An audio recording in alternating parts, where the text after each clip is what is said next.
அனைவருக்கும் வணக்கம். வாரம் ஒரு அக்குபஞ்சர் புள்ளி அப்படின்ற வரிசையில இன்னைக்கு நாம பார்க்க போற புள்ளி LU10.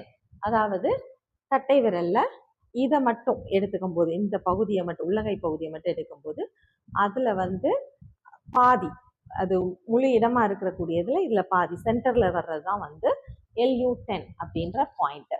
இந்த பாயிண்டோட பஞ்சபூத சுழற்சி நம்ம ஆல்ரெடி பேசியிருக்கோம். அதையும் நான் டிஸ்கிரிப்ஷன்ல கொடுக்குறேன், பாருங்க. சுவை தத்துவமாகவும் நான் இன்னைக்கு சொல்றேன். ஆக்சுவலாக அதுல மேக்சிமம் என்ன பேசியிருக்கோம் அப்படின்னா, LU10ல லொக்கேஷன் பாயிண்ட்ஸாக நிறைய நோய்களுக்கு பேசியிருப்போம். லொக்கேஷனா அதாவது இந்த மணிக்கட்டில் பெருவிரல் அசைக்க முடியல, இதுக்கெல்லாம் சொல்லியிருப்போம். இது பஞ்சபூதமா பார்க்கும்போது இது என்ன ஆகுதுன்னா, நெருப்பு காற்றுக்கு போகுது. அப்ப அதுலயும் ஆக்சிஜன். அப்ப ஆக்சிஜன் ரெண்டு விதமா பார்க்கலாம். நெருப்பை வளர்க்கிறதும் அதுதான். இந்த இடத்துல நெருப்பை வளர்க்கும். பட் ஆனா இது மண் இல்லாம போகுது. இது சுழற்சியா பார்க்கும்போது நெருப்பு காற்று நேரடியா எங்க போகுதுன்னா தீக்கு போகுது. அப்போ மண் இல்லாம, ஒரு அடுப்பு இல்லாம அங்க போகும்போது என்ன ஆகும் அப்படின்னா, நெருப்பை பரவ செய்யும். பரவ செய்யும் போது என்ன ஆகும்னா, நமக்கு உஷ்ணம் தனியா ஆரம்பிக்கும்.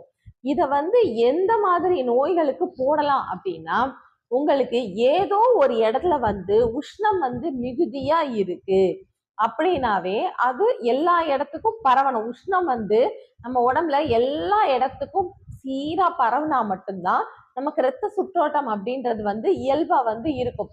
ஏதோ ஒரு இடத்துக்கு ரத்த சுற்றோட்டம் கிடைக்கல அப்படின்னா, அப்ப நெருப்பு மிகுதி ஆகும் போது ஏதோ ஒரு இடத்துல என்ன ஆகும், எரிச்சல் இருக்கலாம்.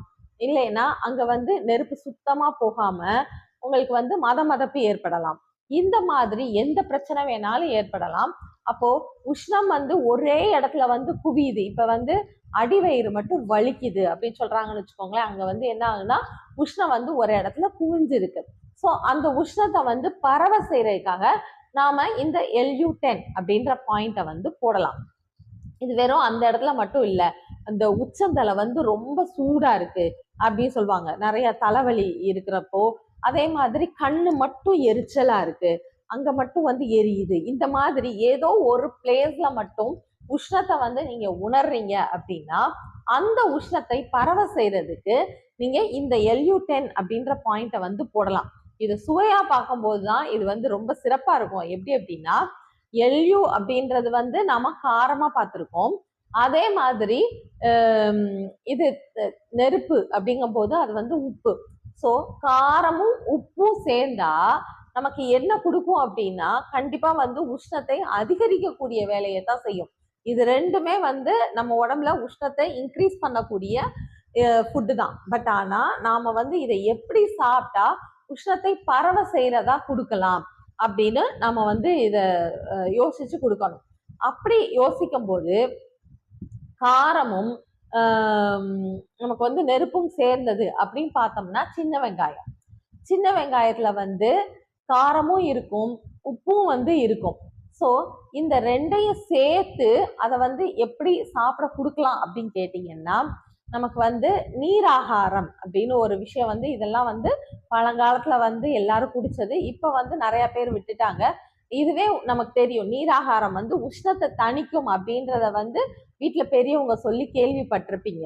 ஸோ இந்த நீராகாரத்தை சின்ன வெங்காயம் சேர்த்து நீங்க சாப்பிடும் போது உங்களுக்கு உடல்ல எங்கேயோ ஒரு இடத்துல உஷ்ணத்தை நீங்க உணர்றீங்கன்னா அது தனி ஆரம்பிக்கும். சில பேர் சொல்லுவாங்க என்னன்னா, அதாவது உட்காந்து எந்திரிச்ச இடமே சூடா இருக்கு, உள் உஷ்ணத்தை நீங்க உணர்றீங்க, ஏதோ ஒரு விதத்துல உங்க உடம்புல உள்ள உஷ்ணத்தை நீங்களே உணர்றீங்க அப்படின்னா, இந்த நீராகாரமும் சின்ன வெங்காயமும் சேர்த்த ஃபுட்டு உங்களுக்கு ரொம்ப அருமையா வேலை பார்க்கும். எல்லாரும் நீராகாரம் அப்படின்னா இந்த சோத்துல தண்ணி ஊத்தி வச்சுட்டு அதை காலையில எடுத்து குடிக்கிறத நினைக்கிறோம். ஆனா அது கிடையாது. இதை நாங்க மருந்தா பயன்படுத்தும் போது, சாதம் வடிக்கிறீங்க இல்லையா, அந்த சாதம் வடிச்ச தண்ணிய தனியா எடுத்து வச்சுக்கோங்க.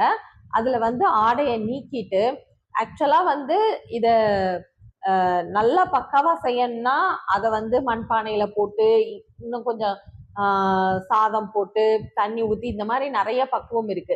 ஆனா நம்ம டக்குன்னு உணவா தான் எடுக்கிறோம், இன்னைக்கு சமைச்சு நாளைக்கு சாப்பிட்ற மாதிரி அப்படின்றனால நீங்க வந்து அந்த சாதம் வடிகட்டின தண்ணியில வடிச்ச தண்ணியில வந்து அந்த ஆடையை மட்டும் நீக்கிட்டு அதுல சின்ன வெங்காயமும் சேர்த்து நசுக்கி போட்டு, இல்லைன்னா ஒரு ஒரு இது நீராகாரம் குடிக்கும் போது கொஞ்சோண்டு சின்ன வெங்காயத்தை மென்று சாப்பிடுங்க, கட் பண்ணி வச்சுக்கோங்க. அந்த மாதிரி வந்து நீங்க இது ரெண்டையும் வந்து சேர்த்து சாப்பிடும் போது உடல்ல வந்து நீங்க உள்ளுக்குள் வந்து என்ன உஷ்ணத்தை வந்து உணர்றீங்களோ அந்த உஷ்ணத்தை வந்து இது அருமையா வந்து தணிக்கும். மற்றபடி வந்து இது வந்து அல்சர் இருக்கிறவங்க வந்து சாப்பிட வேண்டாம். ஏன்னா வெங்காயம் வந்து பச்சையா சாப்பிட்டீங்க அப்படின்னா உங்களுக்கு வந்து எரிச்சலை வந்து கொண்டு வரும்.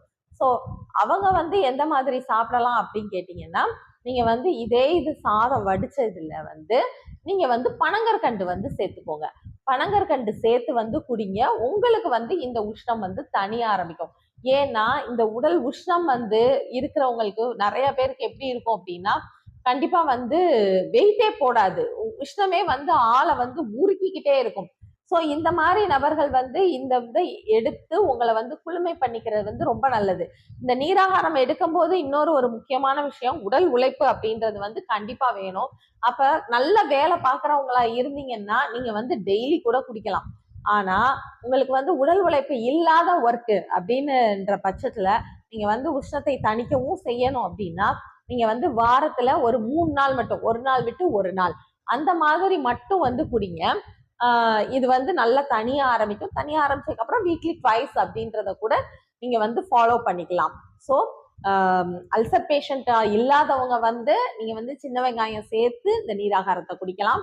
அல்சர் பேஷண்டா இருந்தீங்க அப்படின்னா இதை வந்து பனங்கற்கண்டு சேர்த்து வந்து குடிங்க. இது வந்து உங்களுக்கு நல்ல ஒரு மாற்றத்தை கொடுக்கும். அக்குபஞ்சர் எனும் அற்புதமான மருத்துவத்தை அனைவரும் பயன்படுத்தி பலன் பெற வேண்டும் என்று கேட்டுக்கொள்கிறேன். நன்றி, வணக்கம்.